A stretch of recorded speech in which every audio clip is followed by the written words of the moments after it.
In the aftermath of the Second World War, the world watched as justice descended upon the defeated. Nuremberg put Nazi doctors on trial for crimes against humanity. War criminals were hanged, imprisoned, stripped of their credentials, and condemned to the ash heap of history. The message seemed clear. No one was above accountability. No crime was too monstrous to escape reckoning. But halfway around the world, in the quiet corridors of American military intelligence, a very different calculation was being made, one that would remain hidden for decades, buried beneath classified files and deliberate silence. Some of the most prolific mass murderers in modern history would not only escape justice, they would be protected by it.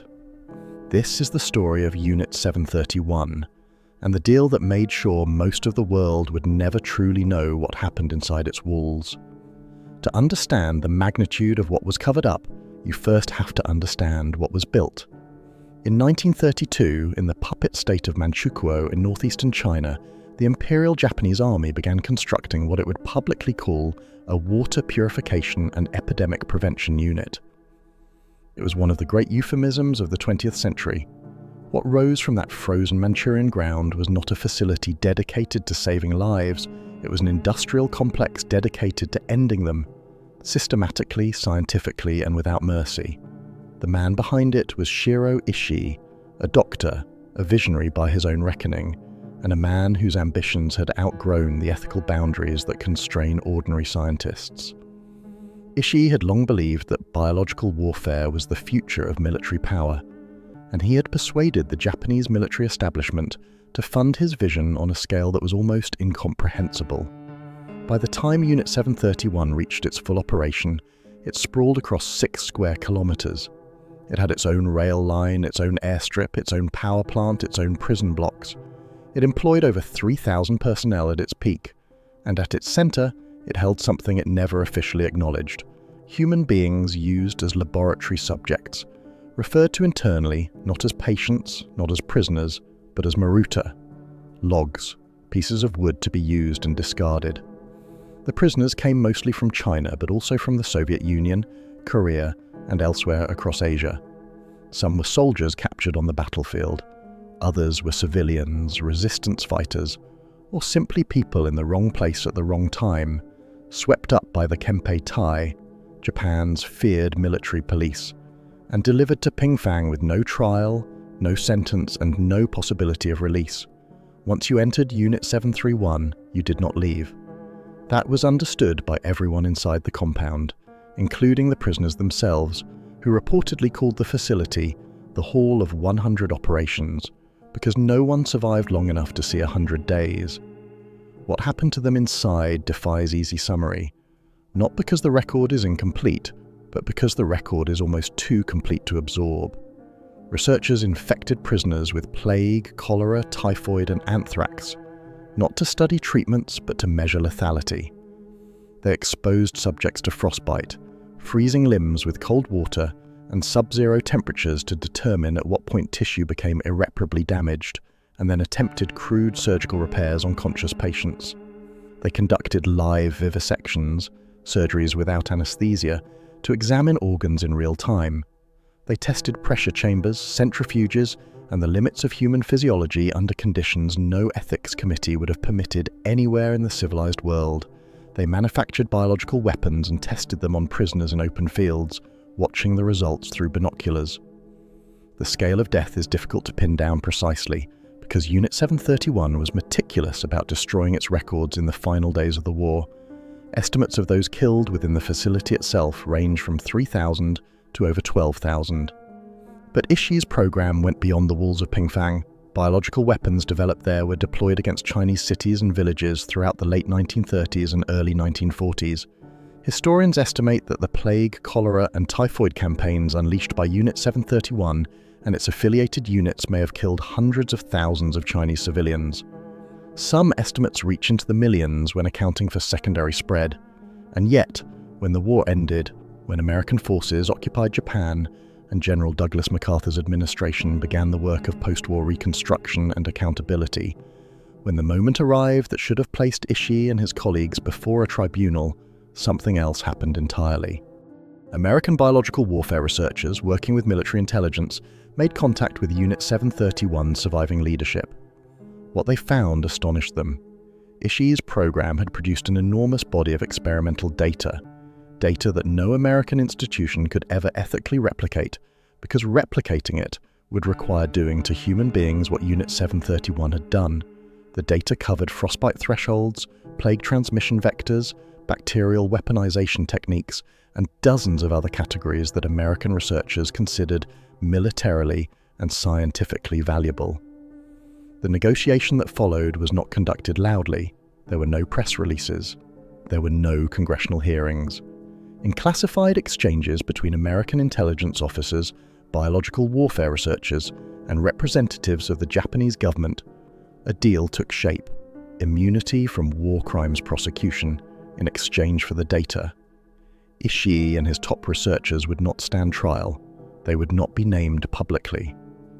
Their crimes would be absorbed into the classified record, and the data they had extracted from thousands of murdered human beings would pass quietly into American hands. It was, in the most precise sense of the phrase, a Faustian bargain, and the souls that were sold in exchange had already been taken by the men America was now choosing to protect. This is where the story of Unit 731 truly begins, not in the laboratories of Pingfang, horrifying as those were, but in the post-war silence, the deliberate, orchestrated silence that allowed its architects to return to civilian life, receive government pensions, and in some cases go on to distinguished careers in Japanese medicine and public health. The cover-up was not an accident of history.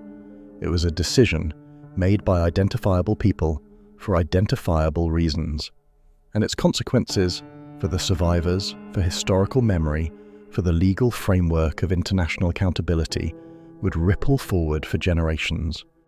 To understand how Unit 731 came to exist, you have to understand the world that made it possible, a world of imperial ambition, military desperation, and a particular brand of nationalist ideology that had convinced an entire military establishment that the ends not only justified the means, but that the means themselves were a form of national glory.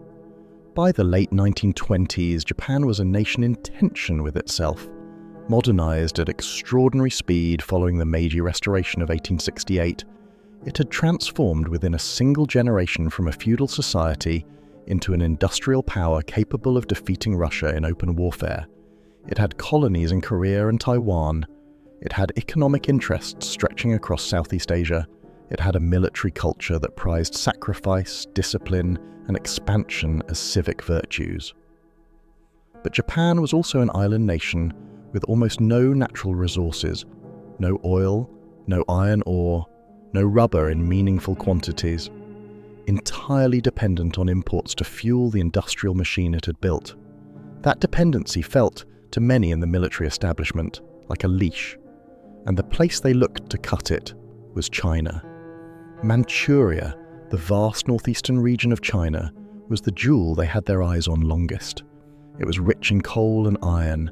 It had fertile agricultural land. It had the infrastructure, railways, cities, ports, that Japan had spent decades helping to build through economic penetration. And it was, in the view of the Kwantung Army, the Imperial Japanese force stationed in the region, ripe for the taking. In September 1931, a faction of Kwantung Army officers staged a false flag operation, blowing up a small section of Japanese-owned railway near Mukden and blaming it on Chinese saboteurs. Within hours, Japanese forces were moving. Within months, they had seized the entire region. In 1932, they declared the creation of Manchukuo, a puppet state nominally ruled by the last Qing emperor, Puyi, but controlled entirely by the Kwantung Army. The world condemned it. The League of Nations condemned it. Japan withdrew from the League and pressed forward anyway.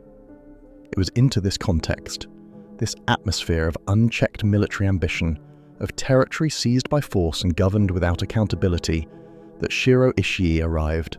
And he arrived not as an outsider looking to exploit the chaos, but as a true believer, a man whose personal vision aligned with the imperial project so completely that he barely distinguished between scientific ambition and patriotic duty.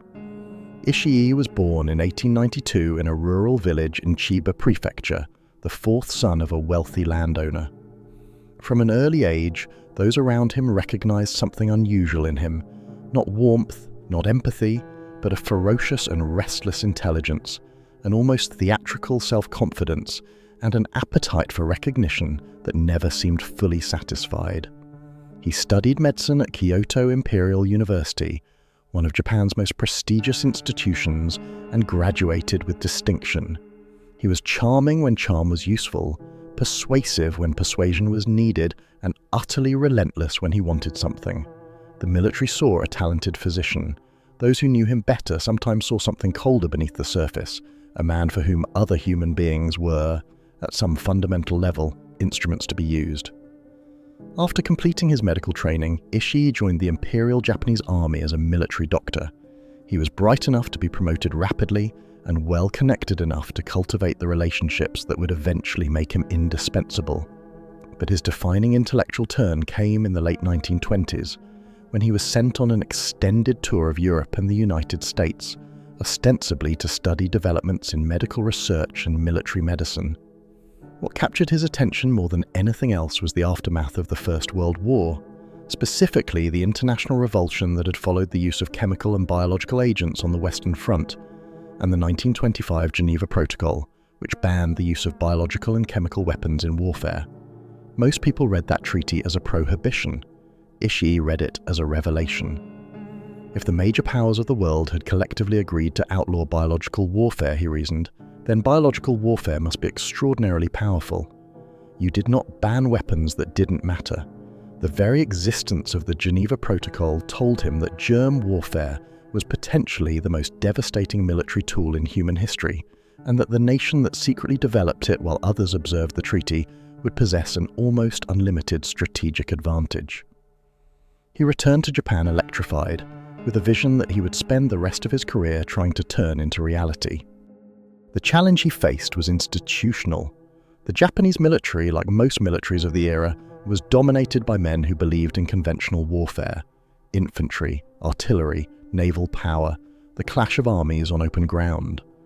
Biological weapons were invisible, unpredictable, and culturally uncomfortable, associated in the military imagination with cowardice and dishonor. Convincing the high command to invest in germ warfare would require more than enthusiasm. It would require the kind of political maneuvering that Ishii proved remarkably skilled at. He began cultivating relationships with senior military figures, making his case in private conversations, informal briefings, and eventually formal presentations to military leadership. His argument was both strategic and deeply practical. Japan, he argued, faced adversaries, particularly the Soviet Union and China, whose sheer size and population gave them advantages in conventional warfare that Japan could not overcome through ordinary means. A biological weapon properly deployed could neutralize those advantages. It could kill not just soldiers, but entire civilian populations that supported enemy armies. It could contaminate water supplies, destroy food sources, collapse public health infrastructure, and it could do all of this without the massive material costs of conventional campaigns. Germ warfare, Ishii told them, was not dishonorable. It was simply war by other means, and Japan needed to be at the frontier of it. His persuasiveness was formidable, but what truly opened doors for him were his connections.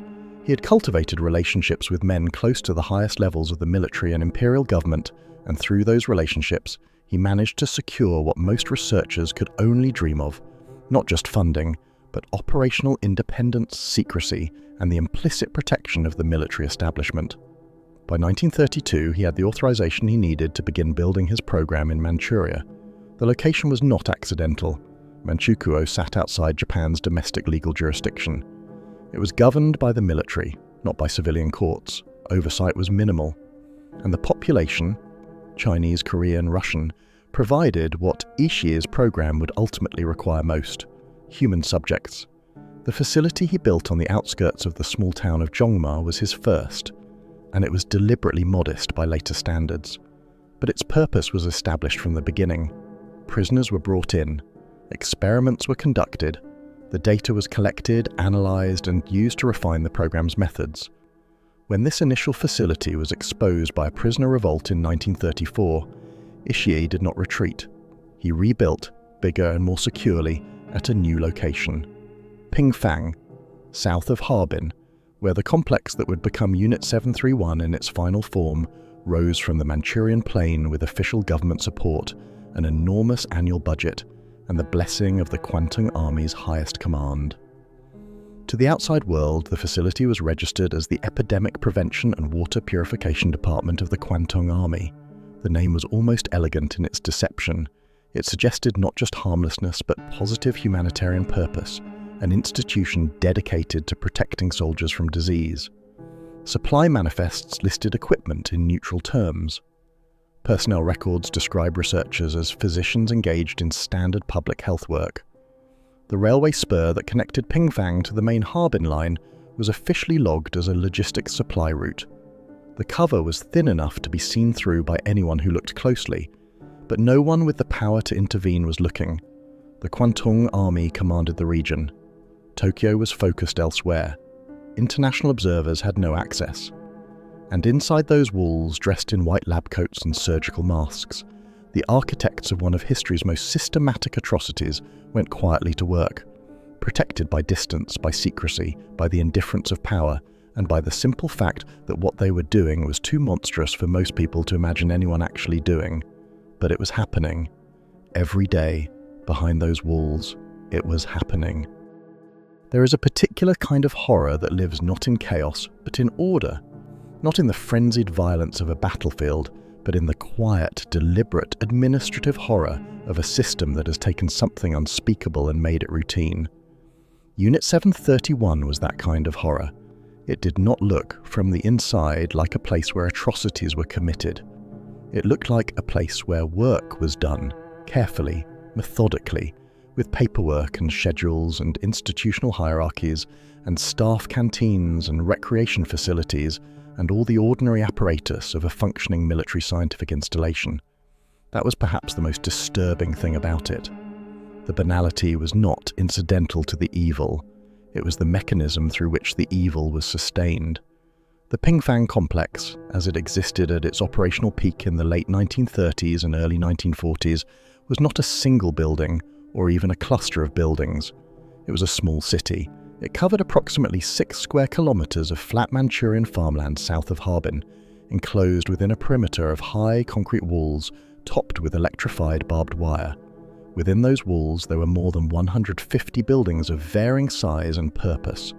Laboratories, administrative offices, dormitories, a library, a dining hall, a Shinto shrine, a gymnasium, recreational facilities including a bar and a brothel for staff, a farm that raised animals both for food and for experimental purposes, a power plant, a water treatment facility, an incinerator, and at the compound's secure interior, the prison block that housed the Maruta.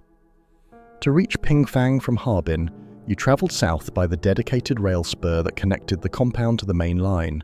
The train entered through reinforced gates that closed behind it.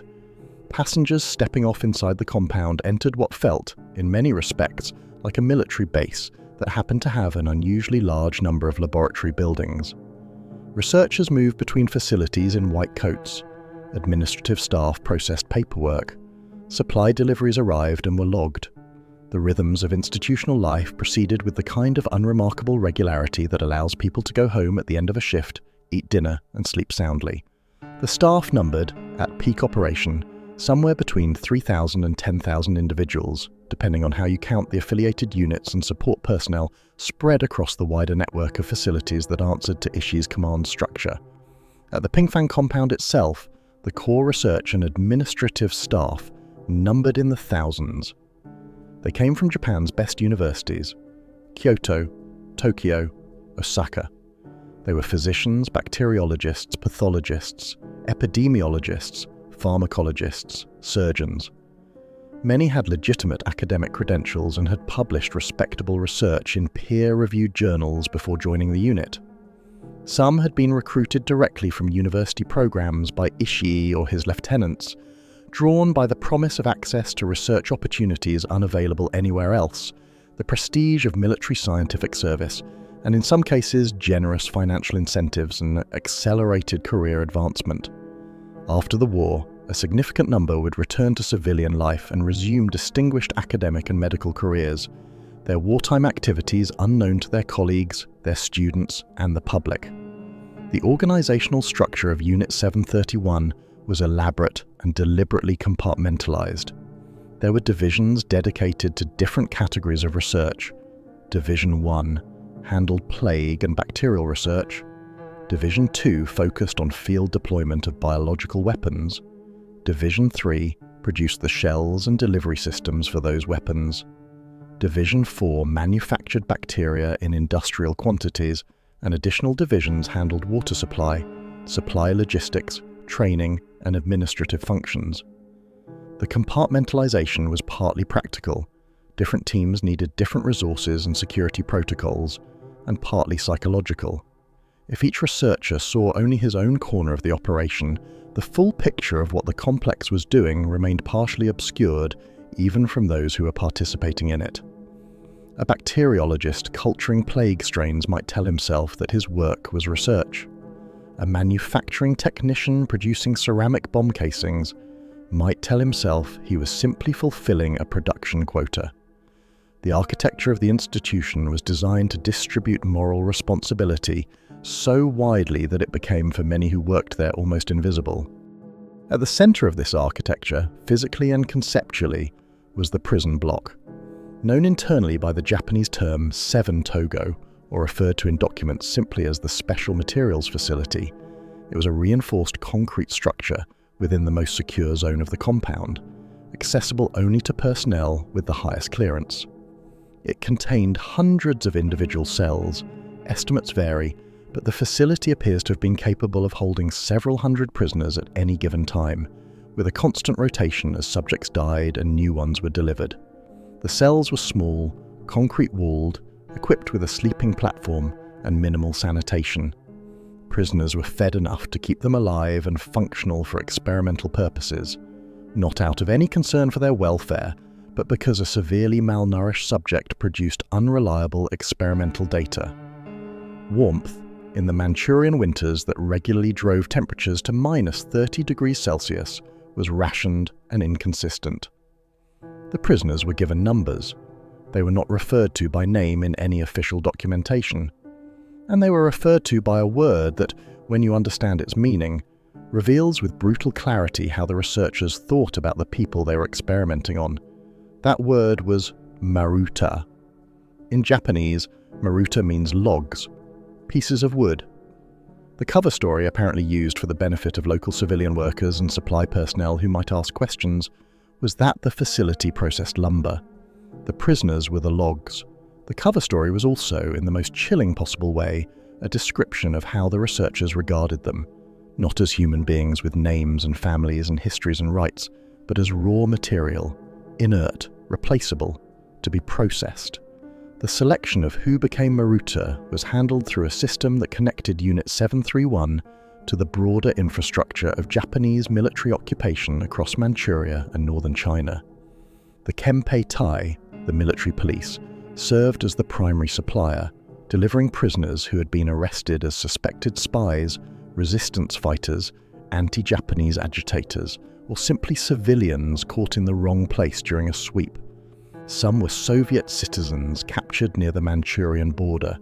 Some were Koreans who had resisted Japanese colonial rule. A significant number were ordinary Chinese civilians whose only crime was proximity to suspicion. Occasionally, Western nationals were reported to have been among the prisoners, though documentation of this remains fragmentary and disputed. Once transferred to Unit 731, all of them disappeared from any official record. They had, in the language of the Kempei Tai, been sent for special treatment. In the language of Unit 731, they had become logs.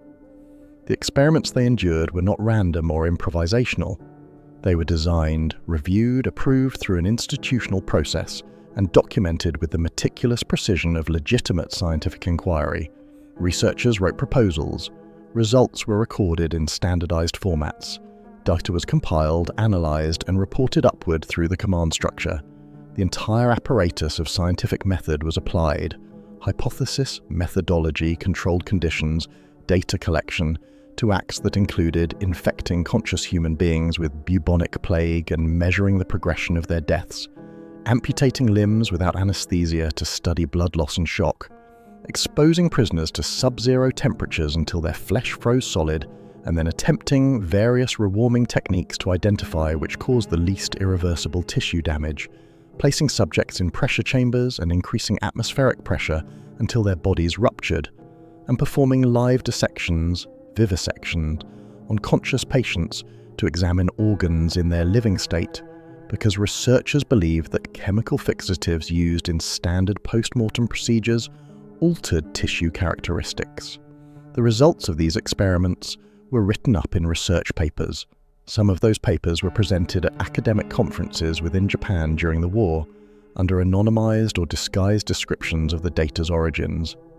The researchers who produced them received academic credits, military commendations, and in several cases doctoral degrees from Japanese universities, degrees awarded on the basis of research conducted on murdered human beings by institutions that either did not know or chose not to ask where the data had come from. Outside the prison block and the laboratories, life at Pingfang proceeded with a normalcy that today seems almost impossible to reconcile with what was happening a few hundred meters away. Staff gathered in the canteen for meals. Junior researchers attended lectures. Senior officers held administrative meetings. The Shinto shrine was visited. The recreational facilities were used. People wrote letters home. Some had families living in the staff residential quarters within the compound. Children grew up within the walls of Unit 731, playing in courtyards a short walk from buildings where human beings were being dissected alive. Several survivors, both former staff members who spoke after the war and the extraordinarily rare prisoners who lived, described the same quality about life inside the compound, its ordinariness. The way the horror had been bureaucratized into routine, the way the language, maruta, special materials, epidemic prevention, created a verbal buffer between the people doing the work and the reality of what the work was. One former staff member, speaking decades later, described his time at Pingfang as simply going to work. He had a job, he did his job, he did not, he said, think about it in any other terms. That testimony is not offered here as exculpation, it is offered as explanation of how ordinary human beings embedded in a sufficiently organized and rhetorically constructed system can participate in extraordinary evil without ever confronting it directly. Unit 731 was not staffed by monsters who arrived knowing they were monsters. It was staffed by doctors and scientists and administrators and soldiers who had been given a framework, institutional, linguistic, ideological, that made the monstrous seem normal. That framework was one of Ishii's most consequential inventions, and in its own way it was as carefully engineered as anything that came out of his laboratories. The logs burned, the data was collected, and the work, as they called it, continued. What follows is not speculation. It is not rumor, propaganda, or the exaggerated testimony of wartime enemies seeking to blacken a defeated nation's reputation. What follows is drawn from declassified American military intelligence reports, from documents recovered by Soviet forces after the war, from the testimonies of former Unit 731 researchers who spoke, some voluntarily, some under pressure, in the decades following Japan's surrender, and from the accounts of the handful of survivors who lived to describe what was done to them. The documented record is extensive enough and corroborated enough across enough independent sources that the broad outlines of what occurred inside Pingfang are not seriously disputed by any credible historian who has examined the evidence. The details are clinical. They are also, by any measure of human conscience, among the most disturbing facts of the 20th century. The experiments conducted at Unit 731 were not a collection of random cruelties. They were organized around specific military and scientific objectives, approved through an institutional process, and designed to produce data that could be applied to the development of biological weapons and to the enhancement of Japanese military medical capabilities. Understanding that organizational logic is important because it explains both the systematic nature of what occurred and the reason the data produced was considered valuable enough by American intelligence officers after the war to trade immunity for. This was not sadism for its own sake, though sadism was certainly present among some of the personnel. This was a research program, one of the most extensively resourced and operationally active biological warfare research programs in history, and it produced results that its architects considered scientifically meaningful. The Frostbite experiments are among the most extensively documented, in part because a survivor, a Chinese man who was subjected to them and who somehow lived through his time at Pingfang, provided testimony that was later corroborated by the accounts of former staff. The Manchurian winters were brutally cold, routinely reaching temperatures of -30 degrees Celsius and below. Frostbite was a significant cause of combat incapacitation for armies operating in northern China and along the Soviet border, and the Japanese military had a practical interest in understanding how to treat it. The research approach taken at Unit 731 was, by any standard, straightforward in its horror. Prisoners were taken outside in winter conditions and their limbs, hands, feet, arms, were exposed to sub-zero temperatures until the tissue froze solid. Researchers determined the point at which freezing was complete by striking the frozen limb with a wooden stick and listening for the sound, described in post-war testimonies as resembling the striking of a wooden board.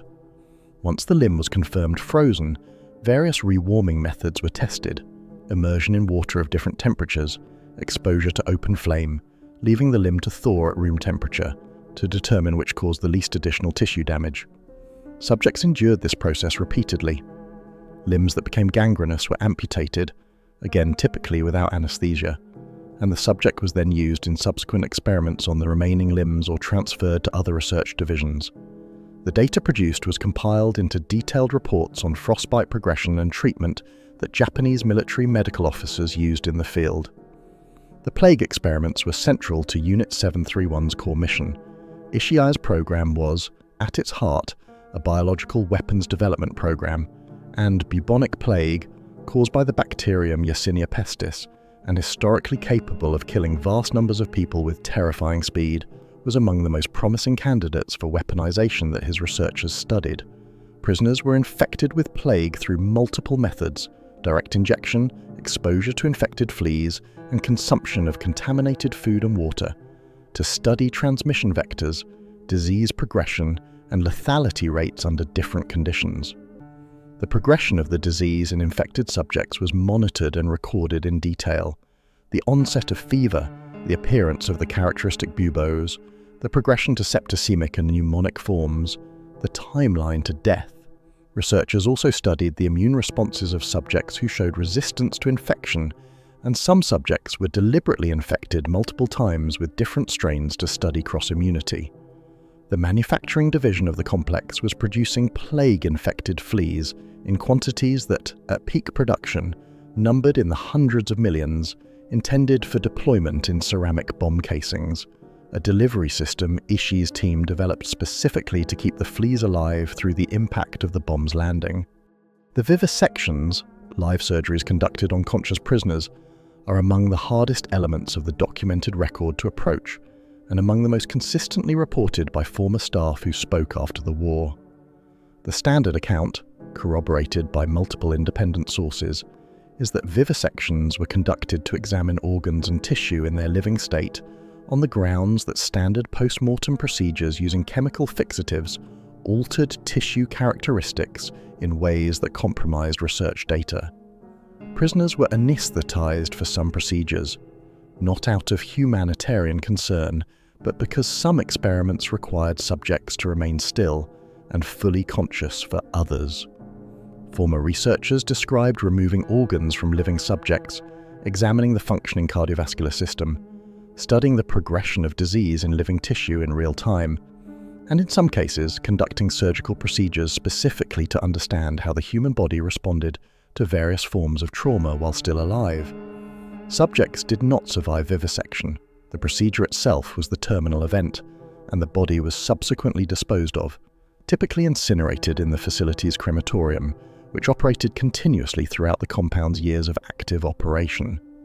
The pressure chamber experiments were conducted by the division studying the effects of extreme atmospheric conditions on the human body, research with obvious applications for aviation medicine, an area of genuine military interest as aerial warfare became increasingly central to the conflict.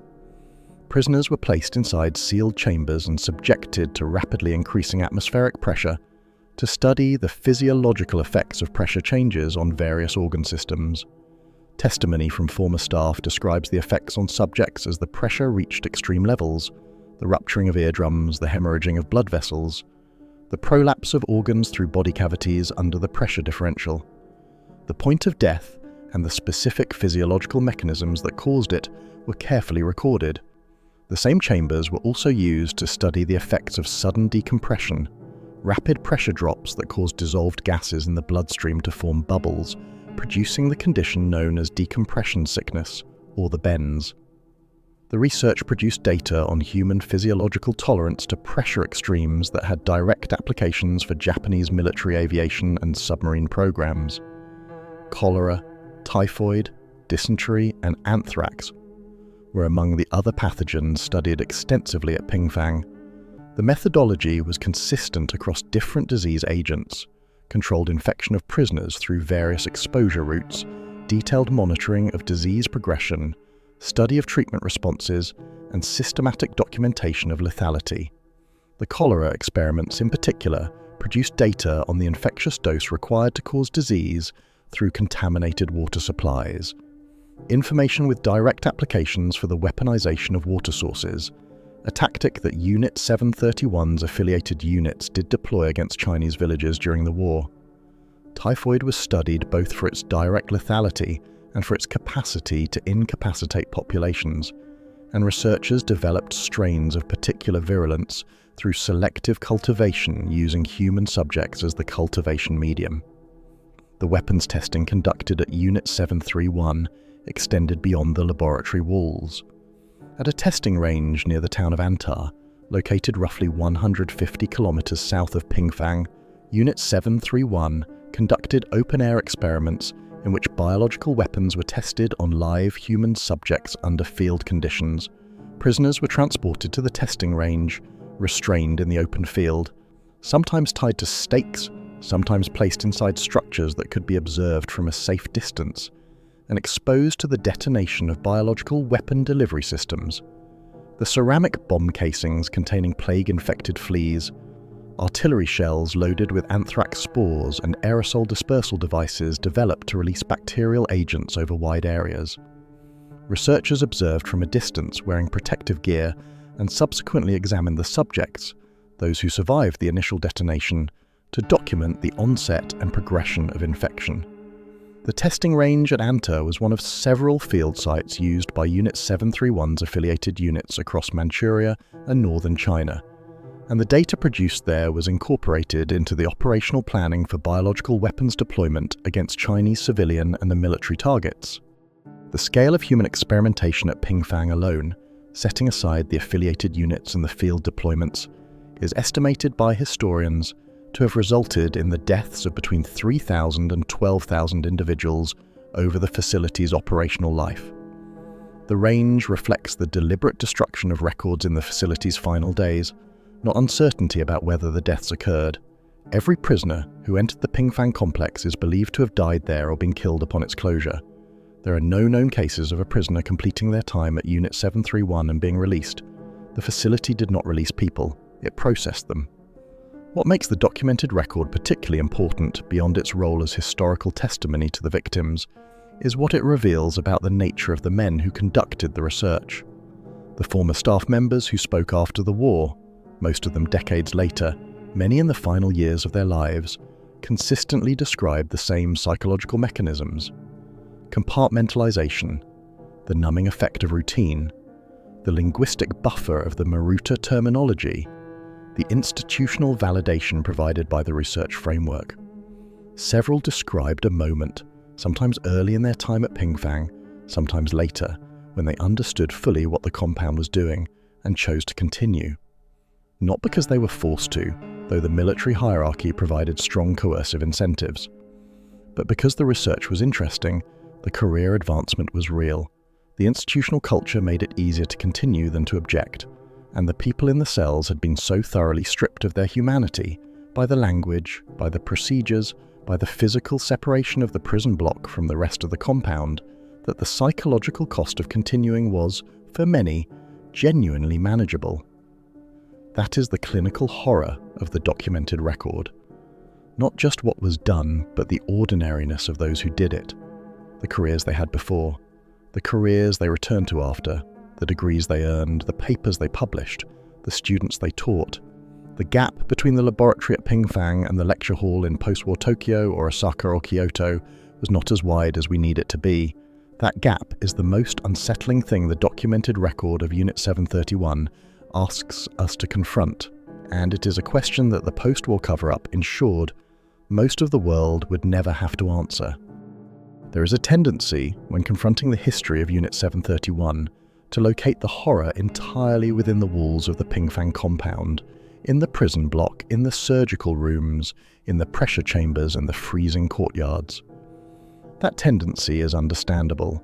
The laboratory experiments are the most documented, the most viscerally described in survivor testimony, and in many ways the most psychologically accessible form of the atrocity, because they involve specific victims, specific perpetrators, and specific acts that can be named and recorded. But to confine Unit 731 to its laboratory is to fundamentally misunderstand what it was. Pingfang was not primarily a research institution that occasionally produced weapons.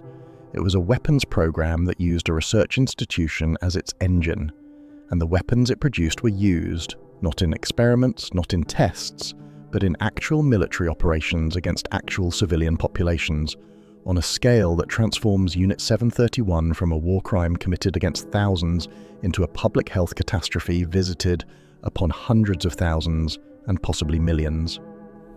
The delivery of biological agents against Chinese targets began in earnest in the late 1930s and continued through the early 1940s, coordinated between Unit 731 at Pingfang and a network of affiliated units deployed across China. Unit 1644 based in Nanjing, Unit 100 based in Changchun, and Unit 8604 based in Guangzhou, among others. These units operated under the same broad command structure as Unit 731, answered ultimately to Ishii and his superiors in the Kwantung Army, and were supplied with biological agents manufactured at Pingfang and distributed through a logistics network that functioned in its organizational efficiency like any other military supply chain. The difference was that what moved through that supply chain was not ammunition or rations, but fleas infected with bubonic plague, water supplies contaminated with cholera and typhoid, and aerosol delivery systems loaded with anthrax spores. The plague campaigns were the most extensively documented and the most catastrophically effective. The delivery mechanism that Ishii's team had developed, ceramic bomb casings designed to shatter on impact and release plague-infected fleas alive into the surrounding environment, was deployed over multiple Chinese cities beginning in 1940. The city of Ningbo, on China's eastern coast, was struck in October of that year. Japanese aircraft flew over the city and released the ceramic casings, which scattered infected fleas across the urban environment. Within days, cases of bubonic plague began appearing among the civilian population. The outbreak that followed killed hundreds of people in Ningbo alone before it was brought under control. The city of Kuzhou, also in Zhejiang province, was struck in a similar operation the same year, producing another outbreak that spread through the surrounding rural districts. Changde, in Hunan province, was targeted in 1941 with Japanese aircraft dropping not just flea-laden casings, but also contaminated wheat and cotton, materials designed to attract contact from the local population and introduce disease through handling. The Zhejiang Jiangxi campaign of 1942 was the largest and most sustained biological warfare operation Unit 731 conducted. It coincided with a Japanese military offensive in the region and appears to have been designed both to degrade Chinese military resistance and to punish civilian populations in areas where the Doolittle Raiders, the American airmen who bombed Tokyo in April 1942, had received assistance from local Chinese communities after their planes went down. Japanese forces advancing through Zhejiang and Jiangxi contaminated wells, water supplies, and food sources with cholera, typhoid, and plague agents. They left booby-trapped food packages designed to be found and consumed by villagers. They contaminated the walls and floors of buildings with anthrax. The resulting disease outbreak spread far beyond the immediate operational area, carried by refugees fleeing the military advance and by the ordinary movement of people through a region whose public health infrastructure had been shattered by years of war.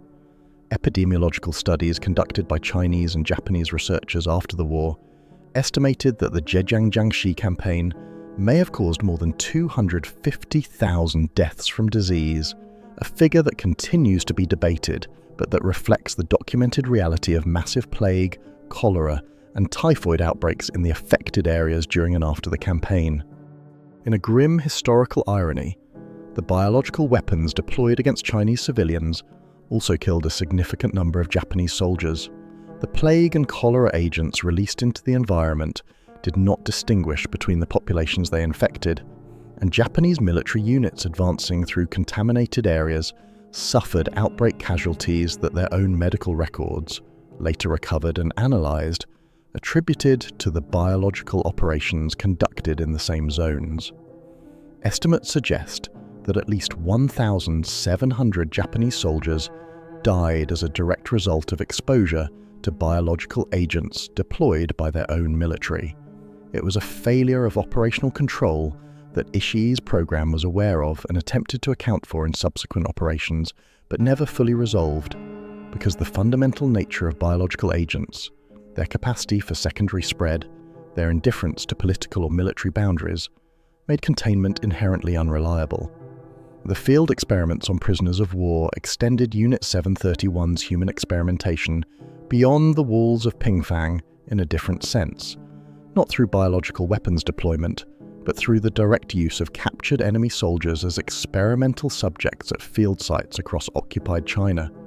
Soviet prisoners captured near the Manchurian border were among those transported to Pingfang, and testimony from Soviet investigators after the war, based on interviews with Japanese personnel captured by Soviet forces when they entered Manchuria in August 1945, described experiments conducted on Soviet POWs in conditions consistent with those documented for Chinese prisoners. American and Allied prisoners of war were also reported, in multiple post-war testimonies, to have been among the subjects used by Unit 731 and its affiliated units, though documentary evidence of this was suppressed as part of the post-war immunity deal, and the United States government declined for decades to formally acknowledge that American POWs may have been subjected to biological experimentation by a program whose leaders it had granted immunity.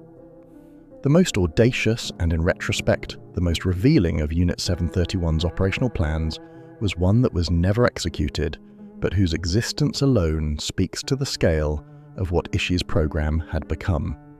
Operation Cherry Blossoms at Night, Sakuradan Yoru, Nichiru in Japanese, was a plan developed in 1945 for a biological attack on the continental United States. The operation, as conceived by Unit 731's Planning Division and approved for development by Japanese military leadership, called for the use of submarines to transport specially modified aircraft to within striking distance of the American West Coast. Those aircraft would then fly toward California and release plague-infected fleas over the San Diego area, a city chosen both for its military significance as a major naval base and for the density of its civilian population, which would maximize the spread of disease through an urban environment. The planned date of the attack was September 22, 1945. The operation was never carried out. Japan surrendered on August 15, 1945, 5 weeks before the planned date, following the atomic bombings of Hiroshima and Nagasaki.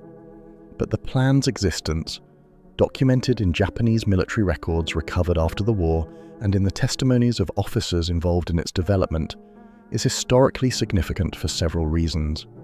It demonstrates that Unit 731's program had by 1945 developed to the point where its leadership genuinely believed it could deliver a biological attack capable of causing mass casualties on American soil.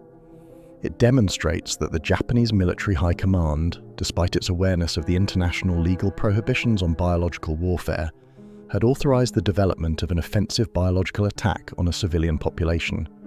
And it demonstrates the degree to which Ishii and his colleagues had, by the final stages of the war, moved from thinking of biological weapons as a battlefield tool to thinking of them as instruments of mass civilian terror, a conceptual shift with obvious implications for how the post-war world should have treated the men responsible. The Chinese government's efforts to document the full scale of biological warfare casualties inflicted by Unit 731 and its affiliated units have produced estimates that, even conservatively calculated, are staggering. A comprehensive study conducted by Chinese epidemiologists and historians in the 1990s and 2000s, drawing on local health records, survivor testimonies, missionary accounts, and Japanese military documents, estimated that biological warfare operations conducted by Unit 731 and its affiliated units between 1937 and 1945 caused approximately 580,000 deaths directly attributable to disease outbreaks that can be traced to deliberate contamination. Other estimates, incorporating secondary spread and the cascading effects of deliberately destroyed public health infrastructure, have placed the total death toll significantly higher, some reaching into the millions when accounting for the full epidemiological consequences of the campaigns across affected regions of China. These numbers are not precise. The deliberate destruction of Japanese military records, the chaos of the war's final months, and the decades of political sensitivity surrounding the subject have made exact accounting impossible, but the uncertainty about the precise scale does not diminish the certainty about the nature of what occurred. Unit 731 deployed biological weapons against civilian populations as a deliberate military strategy. It did so repeatedly over multiple years across multiple Chinese provinces. It killed people in numbers that place it among the most lethal biological attacks in recorded history. And when the war ended, the men who designed those attacks, authorized them, carried them out, and documented the results walked free, protected by a bargain struck in the quiet corridors of American military intelligence in exchange for data extracted from the bodies of people who never had the opportunity to consent to being part of any experiment, any campaign, or any calculation of strategic value. The weapons were real, the casualties were real. The decision to bury both beneath a layer of classified silence was also real, and the consequences of that decision, for historical memory, for the survivors and their descendants, for the legal and moral frameworks that were supposed to govern how nations treated each other's civilians, would prove to be as lasting as any of the damage the weapons themselves had caused. In the first days of August 1945, the world was ending, or at least the world that Shiro Ishii had built was ending. The atomic bomb had fallen on Hiroshima on August 6th. A second fell on Nagasaki on August 9th. On that same day, the Soviet Union, honoring its commitment to the Allied powers made at the Yalta Conference earlier that year, declared war on Japan and launched a massive military offensive into Manchuria, an operation of overwhelming force involving over 1.5 million Soviet troops, thousands of tanks, and an air component that swept across the Manchurian border with a speed and violence that the depleted Kwantung Army had no realistic capacity to resist. The carefully constructed empire of occupation that Japan had built across northeastern China over 15 years began to collapse within hours.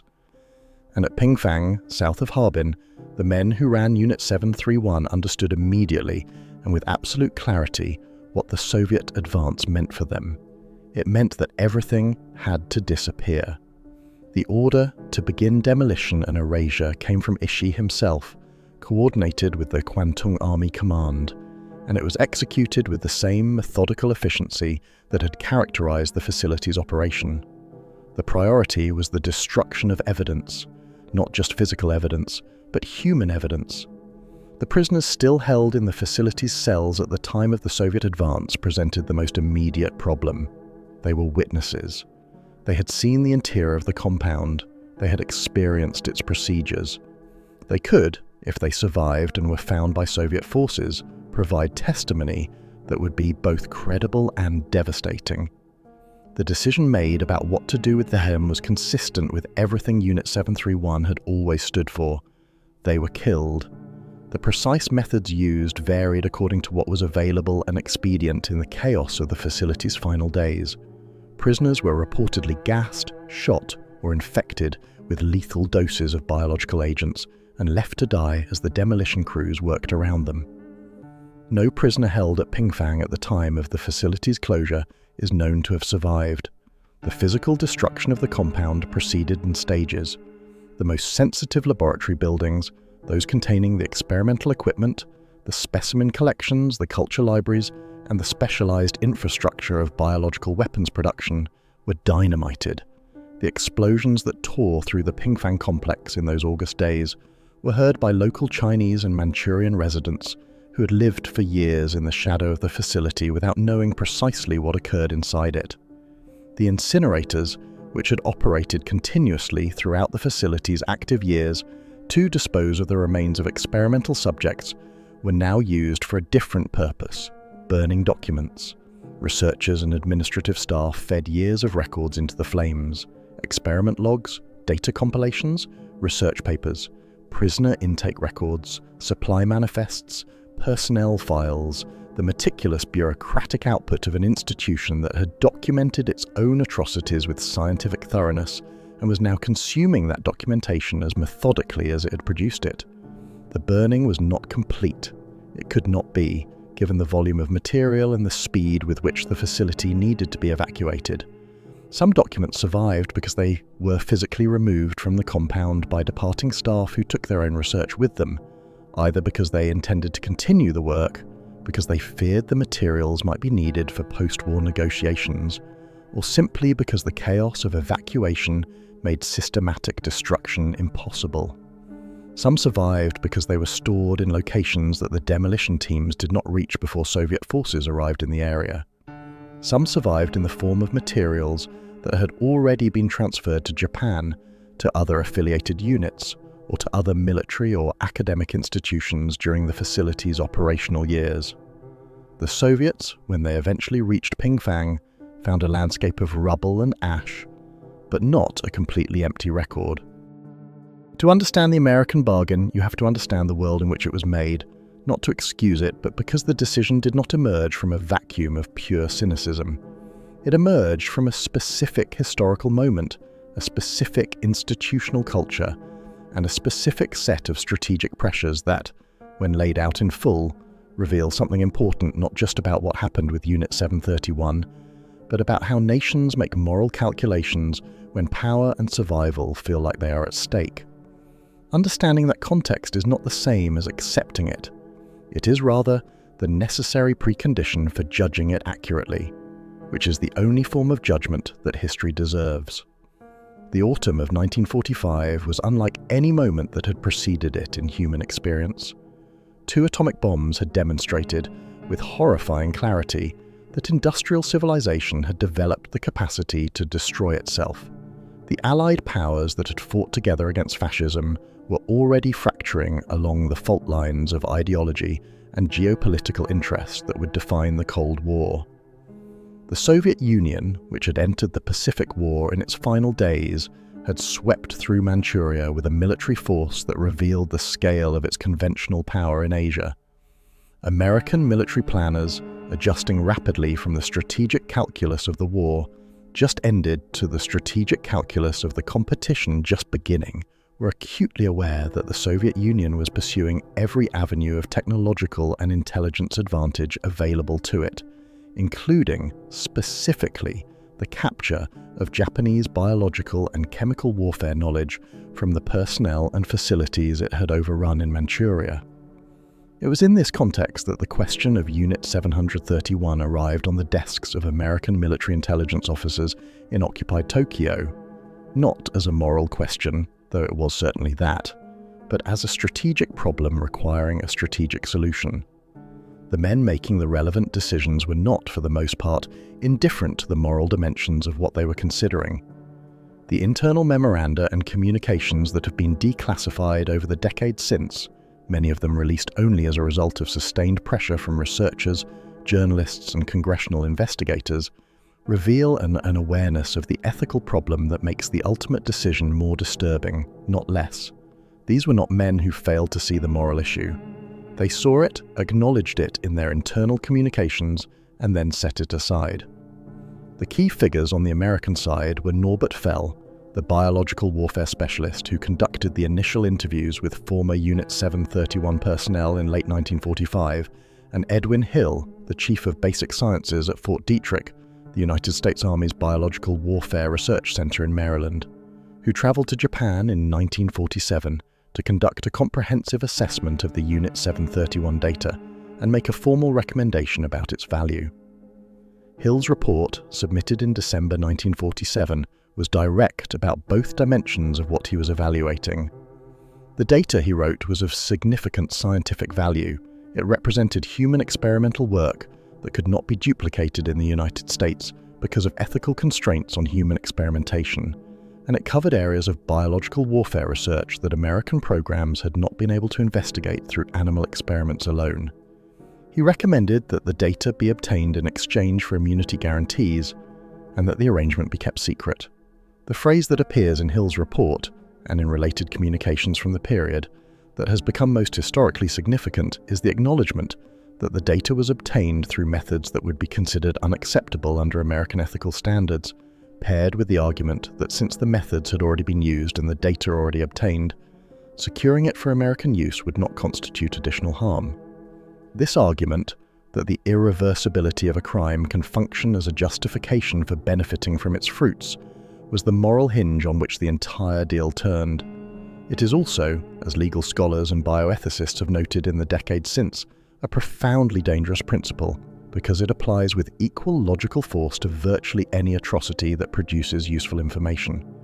If the irreversibility of Unit 731's crimes justified American benefit from its data, then the principle that justified it could justify benefit from any crime sufficiently large and sufficiently complete to have produced data that the beneficiary could not have obtained otherwise. History remembers Nuremberg. It remembers the defendants in the dock, Goering, Ribbentrop, Keitel, the careful presentation of evidence, the translated testimony, the judgments delivered in the formal language of international law. It remembers the doctor's trial that followed, where 23 Nazi physicians were prosecuted for conducting medical experiments on concentration camp prisoners without consent, and where 7 were sentenced to death. It remembers the Nuremberg Code that emerged from those proceedings, 10 principles establishing the ethical conditions under which human experimentation could be conducted, the foundational document of modern research ethics, still cited in medical and legal scholarship today. Nuremberg has become, in the historical imagination, the moment when the world decided that certain crimes were too fundamental in their violation of human dignity to be absorbed into the ordinary amnesias of post-war settlement. The moment when accountability was established as a non-negotiable condition of civilized international order. What history remembers less clearly, what was deliberately made harder to remember through the exercise of institutional power, is that Nuremberg's principles were applied with a selectivity that undermined their universality at the very moment of their proclamation.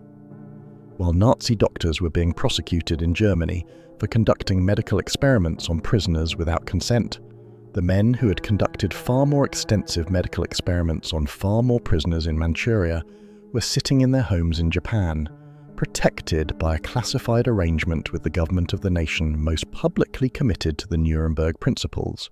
The contradiction was not accidental. It was manufactured, maintained, and defended by specific institutions making specific choices. And understanding how it was manufactured is essential to understanding not just the history of Unit 731, but the history of international accountability itself, and the gap that has always existed between its principles and its practice. The Tokyo War Crimes Trials, formerly the International Military Tribunal for the Far East, were established by MacArthur's Supreme Commander for the Allied Powers Authority in January 1946, modelled explicitly on the Nuremberg proceedings and drawing on the same legal framework of crimes against peace, war crimes, and crimes against humanity. 28 Japanese military and political leaders were indicted. The trials ran for 2.5 years, producing a record of testimony and evidence that filled more than 40,000 pages of transcript. 7 defendants were sentenced to death and executed. 16 received life imprisonment. The proceedings were, in their formal structure, a serious attempt to apply international accountability to the Japanese conduct of the war. But the Tokyo trials were structurally different from Nuremberg in one crucial respect that made the exclusion of Unit 731 possible in a way that would have been far more difficult to arrange in the German context. At Nuremberg, the 4 Allied powers, the United States, Britain, France, and the Soviet Union shared prosecutorial authority and evidentiary control more or less equally, which meant that no single power could simply suppress evidence or exclude defendants unilaterally without the others noticing and objecting. At Tokyo, MacArthur's occupation authority had effective unilateral control over the proceedings. He appointed the tribunal's president. His authority shaped the prosecution's structure. His occupation administration controlled access to Japanese witnesses, documents, and defendants. The tribunal was international in its composition. 11 nations were represented, but it was American in its operational control, and that control was used deliberately and consistently to ensure that Japan's biological warfare program did not appear in the proceedings. The cover-up did not end when the trials concluded and the classified files were sealed and the men of Unit 731 returned to civilian life. It continued, actively, institutionally, across decades, maintained not through a single coordinated conspiracy, but through something more diffuse and in many ways more durable. A shared interest in silence distributed across multiple institutions, multiple governments, and multiple generations of people who found it easier, professionally and politically, to look away than to look directly at what the evidence demanded they confront. The long shadow cast by Unit 731 over post-war Japan was not the shadow of acknowledged guilt. It was the shadow of managed ignorance, the particular darkness that falls when institutions that should illuminate choose instead to obscure. The men who returned to Japan from Pingfang carried their knowledge with them into the institutions they joined, and those institutions received them without asking questions that might have been professionally uncomfortable to answer. The scale of this reabsorption is, even now, difficult to fully absorb. A study conducted by Japanese journalist and historian Hal Gold, drawing on Unit 731 membership records and post-war career trajectories, identified dozens of former Unit 731 researchers and administrators who went on to prominent careers in Japanese medicine, public health, academia, and the pharmaceutical industry in the post-war decades. The names are documented, the careers are documented. The gap between the two, between what these men did at Pingfang and what they did afterward, is one of the most telling measurements of the cover-up's success. Masaji Kitano, who had succeeded Ishii as commanding officer of Unit 731 in 1942 and had overseen the program during some of its most active operational years, returned to Japan and became a senior executive at the Green Cross Corporation, one of Japan's most prominent pharmaceutical companies, which specialized in blood products and biological medicines. The company's founding was connected to former Unit 731 personnel more broadly. Several of its early leadership figures had wartime backgrounds in military biological research, and the knowledge base they brought from that research, including detailed understanding of bacterial cultivation, biological agent production, and the behavior of pathogens in human populations, was applied to the development of commercial pharmaceutical products in post-war Japan. The Green Cross Corporation later became the center of one of Japan's most devastating post-war medical scandals, when it was revealed in the 1980s that the company had knowingly distributed H1V-contaminated blood products to hemophilia patients, a scandal that killed hundreds of Japanese citizens and that some scholars have connected, in terms of institutional culture, to the ethical frameworks established during the wartime period. Every history has a final chapter, a moment when the evidence runs out, when the documents stop, when the last witness dies and the living are left with what they have managed to assemble from the fragments that survived. The history of Unit 731 has that quality more than most, not because the evidence is thin, but because the deliberate destruction and concealment of evidence was so thorough and so systematically maintained across so many decades by so many institutions that what we know with certainty is surrounded on all sides by what we suspect, what we cannot prove, and what we may never fully recover. The questions that remain unanswered at the edge of the documented record are not minor or peripheral. They are central. They go to the heart of what the Unit 731 story means, not just as history, but as a lens through which to understand how power operates, how accountability fails, and how the verdicts that history records are shaped by those with the most to lose from the truth. The first unanswered question is the one that American biological warfare researchers would most prefer to leave unanswered. What was actually done with the data? The official position maintained by the United States government in its limited public engagements with the Unit 731 history is that the data obtained from Ishii and his colleagues was reviewed, found to be of limited practical value, and essentially filed away, that the immunity deal produced less usable intelligence than the men who made it had hoped, and that the moral cost of the arrangement was therefore compounded by the practical failure of its strategic rationale. There is some support for this position in the assessments of individual Fort Detrick researchers who reviewed specific portions of the Unit 731 data and noted methodological weaknesses: the lack of controlled conditions in some experiments, the variability introduced by differences in prisoner health and prior exposure, the difficulty of generalizing from data obtained under the specific conditions of the Pingfang facility. But the full picture is considerably less reassuring than the limited practical value argument suggests. The United States biological warfare program at Fort Detrick expanded dramatically in the years immediately following the post-war acquisition of Unit 731's data, developing capabilities in exactly the areas: plague, anthrax, biological agent delivery systems, where Unit 731 had done its most extensive work. Whether that expansion was a consequence of the Unit 731 data, a parallel development driven by the same strategic imperatives, or some combination of both, is a question that the classified structure of the Fort Detrick program makes impossible to answer definitively from public sources.